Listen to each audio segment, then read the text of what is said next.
بسم اللہ الرحمن الرحیم۔ السلام علیکم ورحمۃ اللہ وبرکاتہ۔ سامعین، آپ دیکھ رہے ہیں یوپیڈیا چینل۔ ہم آپ کو اپنے چینل پر خوش آمدید کہتے ہیں اور اللہ تعالیٰ سے دعا کرتے ہیں اللہ تعالیٰ ہمارے تمام سامعین کو اور ناظرین کو بہترین جزائے خیر عطا فرمائے۔ ناظرین، اللہ تعالیٰ نے قرآن کریم کو ہدایت، رحمت اور شفا کا ذریعہ بنایا ہے۔ قرآن کریم پر عمل کرنے والا دنیا اور آخرت میں کامیاب ہوتا ہے۔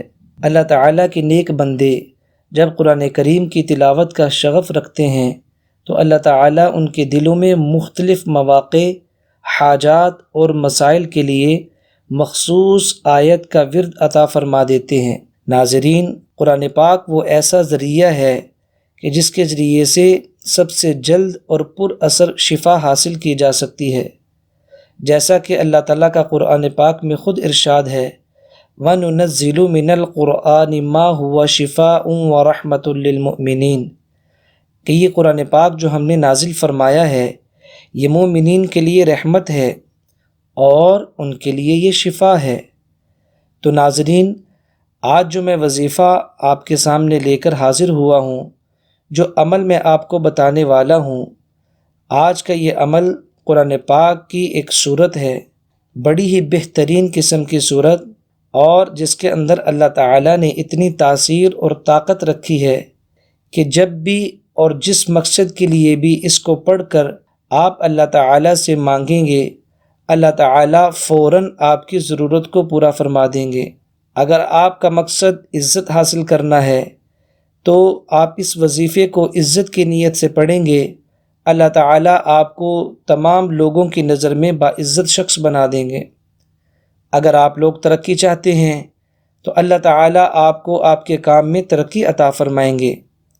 اگر آپ چاہتے ہیں کہ آپ مالدار آدمی بن جائیں تو اس وظیفے کی برکت سے اللہ تعالیٰ آپ کو مالدار آدمی بنا دیں گے۔ تو ناظرین، وہ جو وظیفہ میں ابھی عرض کرنے لگا ہوں وہ ہے قرآن پاک کی سب سے پہلی سورت، جس کو حدیث میں سورۃ الفاتحہ، ام الکتاب اور فاتحۃ الکتاب بھی کہا جاتا ہے، یعنی کہ سورۃ الفاتحہ۔ ناظرین، یہ سورت جو میں ابھی آپ کو پڑھ کے سنا دیتا ہوں تاکہ آپ اس کو صحیح ادائیگی اور تلفظ کے ساتھ پڑھ سکیں۔ بسم اللہ الرحمن الرحیم، الحمد للہ رب العالمین، الرحمن الرحیم، مالک یوم الدین، ایاک نعبد و ایاک نستعین، اہدنا الصراط المستقیم، صراط الذین انعمت علیہم غیر المغضوب علیہم ولا الضالین۔ ناظرین، یہ سورۃ الفاتحہ آپ کے سامنے میں نے تلاوت کی ہے۔ یہ اتنی بابرکت سورت ہے کہ فرمایا کسی بھی مقصد میں کامیابی حاصل کرنے کے لیے 7 دن تک اس سورت کو 123 مرتبہ پڑھنا ہے، یعنی روزانہ آپ نے 123 مرتبہ اس سورت کو صرف 7 دن تک پڑھنا ہے۔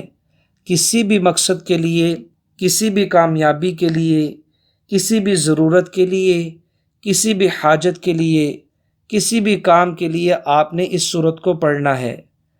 آپ نے شروع میں بھی رسول پاک صلی اللہ علیہ وسلم پہ درود پڑھنا ہے کم از کم 3 دفعہ، اور اس وظیفے کے آخر میں بھی کم از کم 3 دفعہ آپ نے درود پاک پڑھنا ہے۔ تو ناظرین، جیسے میں نے عرض کیا ہے کہ یہ وظیفہ قرآن پاک سے میں آپ کو بتا رہا ہوں، اور حضور صلی اللہ علیہ وسلم کا فرمان بھی موجود ہے احادیث میں۔ آپ نے ارشاد فرمایا کہ سورۃ الفاتحہ میں ہر قسم کی بیماری کی شفا ہے۔ سورۃ الفاتحہ کو سورۃ الشفا بھی کہتے ہیں، یعنی اس کے ذریعے سے شفا حاصل کی جا سکتی ہے۔ تو اللہ تعالیٰ نے ہمیں قرآن پاک جیسا انمول تحفہ دیا ہے، اس قرآن کے ہوتے ہوئے ہمیں کسی بھی طرح کی پریشانی سے پریشان ہونے کی ضرورت نہیں ہے۔ حالات سے دوچار ہو کر خود کو اپنے آپ کو ڈپریشن میں ڈالنے کی یا اپنے آپ کو پریشان کرنے کی بالکل بھی ضرورت نہیں ہے۔ ناظرین، پریشان تو وہ ہوں جن کے پاس قرآن نہ ہو، پریشان تو وہ ہو جن کے پاس دینی علوم نہ ہوں، پریشان تو وہ ہوں جن کے پاس شریعت مطہرہ نہ ہو، پریشان تو وہ ہو جن کے پاس اللہ کا در نہ ہو، پریشان تو وہ ہو کہ جس کے پاس مانگنے کے لیے اللہ تعالیٰ کی ذات نہ ہو۔ مسلمان کو کسی بھی حال میں پریشان ہونے کی بالکل بھی ضرورت نہیں ہے۔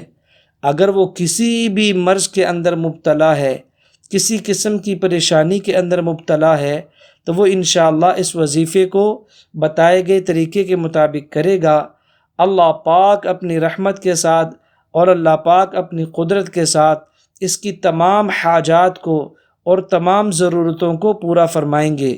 اللہ تعالیٰ اس کو رزق بھی وافر مقدار میں عطا فرمائیں گے۔ اللہ تعالیٰ اس کی ضروریات کو بھی پورا فرمائیں گے، اور جو بھی جس مقصد کے لیے بھی اس نے اس کو کیا ہوگا، اللہ پاک اس کو اس مقصد کے اندر کامیاب فرمائیں گے۔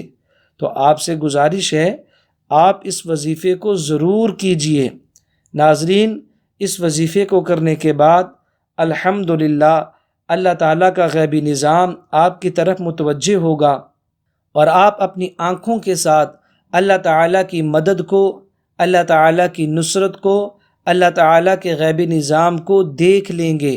ہمارے تمام وظائف کو جب آپ کرتے ہیں تو اس بات کو آپ نے دل میں ضرور جگہ دینی ہے کہ اللہ کی کبریائی، اللہ کی عظمت، اللہ سے ہونا، اللہ کا قادر اور مقتدر ہونا، اس کو آپ نے دل کے اندر ضرور پیوست کیا کریں۔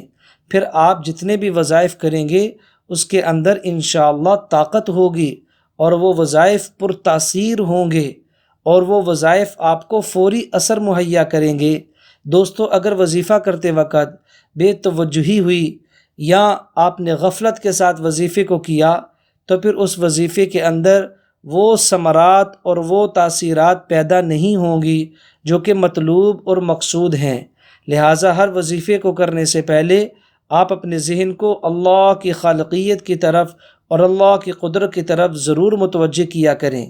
آپ سے درخواست ہے، اگر آپ کو ویڈیو اچھی لگی ہو، آپ اس کو لائک اور شیئر ضرور کر دیجئے، تاکہ اگر کوئی دوسرا مسلمان اس وظیفے کو کر کے اپنے مقصد کے اندر اور اپنی ضروریات کے اندر کامیاب ہوتا ہے تو اللہ تعالیٰ اس کی وجہ سے ہمیں بھی اس کا اجر عطا فرمائیں گے، اور ہمیں بھی ہماری ضرورتوں میں اور ہمارے مقاصد میں کامیاب فرمائیں گے۔ السلام علیکم ورحمۃ اللہ وبرکاتہ۔